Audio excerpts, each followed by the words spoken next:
सम्राट चौधरी को जब गृह मंत्रालय मिला तब कई लोगों ने कहा कि सम्राट चौधरी शेर की सवारी कर रहे हैं, अगर चुके तो फिर उनकी छवि जो है वो काफी खराब हो जाएगी। सम्राट चौधरी ने जिस भौकाल में गृह मंत्रालय संभाला था और ये बयान दिया था कि आने वाले वक्त में बिहार से या तो अपराध खत्म हो जाएगा या अपराधी, लेकिन नीट मामले में सम्राट चौधरी चौतरफा घिर गए थे। विपक्ष ने निशाना पर लेना शुरू किया और सिर्फ विपक्षी ही नहीं, अब उनके पार्टी के ही 2 विधायकों ने सम्राट चौधरी को बुरे तरीके से घेर लिया और विधानसभा में सम्राट चौधरी पानी पानी हो गए। पूरी कहानी क्या है आपको बताएंगे, उससे पहले औपचारिकता के लिए बता दूं कि मेरा नाम है हिमांशु कुमार और आप देख रहे हैं जनता जंक्शन। नीट मामले में सम्राट चौधरी के पुलिस की क्या भद पिटी है यह बताने की जरूरत नहीं है। किस तरीके से बिहार पुलिस की छवि जो है वो पूरे देश ने देखा है और अब उनके ही पार्टी के 2 विधायकों ने सम्राट चौधरी को निशाने पर लिया और विधानसभा के अंदर ही सम्राट चौधरी से तल्ख सवाल पूछे और उन्हें असहज कर दिया।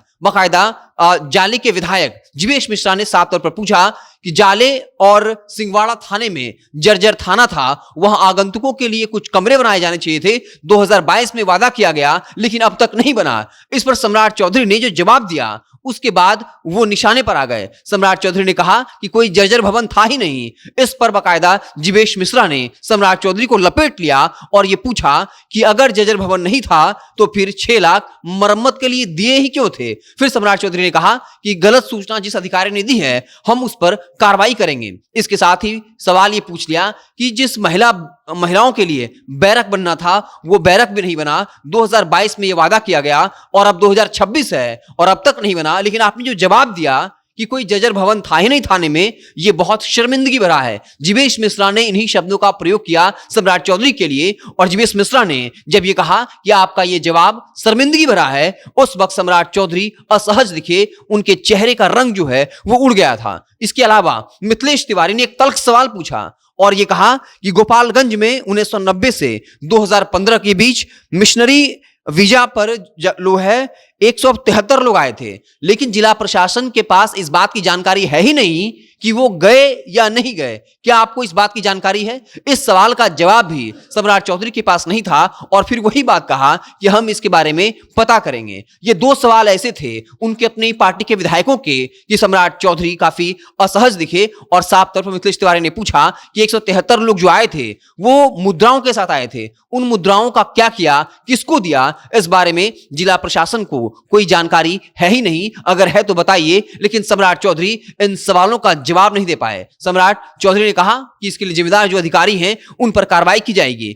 वहीं आपको बता दें कि दरभंगा में एक छोटी बच्ची के साथ गलत काम हुआ, उसको लेकर पूरा विपक्ष जो है वो सम्राट चौधरी को घेर रहा था, क्योंकि गृह मंत्रालय जो है वो सम्राट चौधरी के पास है। सम्राट चौधरी का गृह मंत्रालय मिलना एक बड़ी बात थी। बार बार ये कहा जा रहा था कि सम्राट चौधरी ने अगर गृह मंत्रालय को संभाल लिया तो आगे का रास्ता उनका आसान हो जाएगा, मुख्यमंत्री पद के चेहरे होंगे। लेकिन नीट मामले को लेकर जो छिछालेदर बिहार पुलिस का हुआ है और जो छवि बन रही है उसने सम्राट चौधरी को कटघरे में खड़ा कर दिया है और बार बार ये कहा जा रहा है कि सम्राट चौधरी की पुलिस जो है वो अपना काम ठीक ढंग से नहीं कर पा रही है। और उसके बाद सम्राट चौधरी का एक बड़ा फैसला, जिस के आधार पर पप्पू यादव अगले दिन नीट मामले की लड़की के माता पिता को लेकर दिल्ली जाने वाले थे, धरना देने वाले थे ताकि इसे एक बड़ा मुद्दा बनाया जा सके। लेकिन उसके ठीक एक दिन पहले देर रात जिस अंदाज में पप्पू यादव की गिरफ्तारी हुई, उसके बाद सम्राट चौधरी की पुलिस चौतरफा घिर गई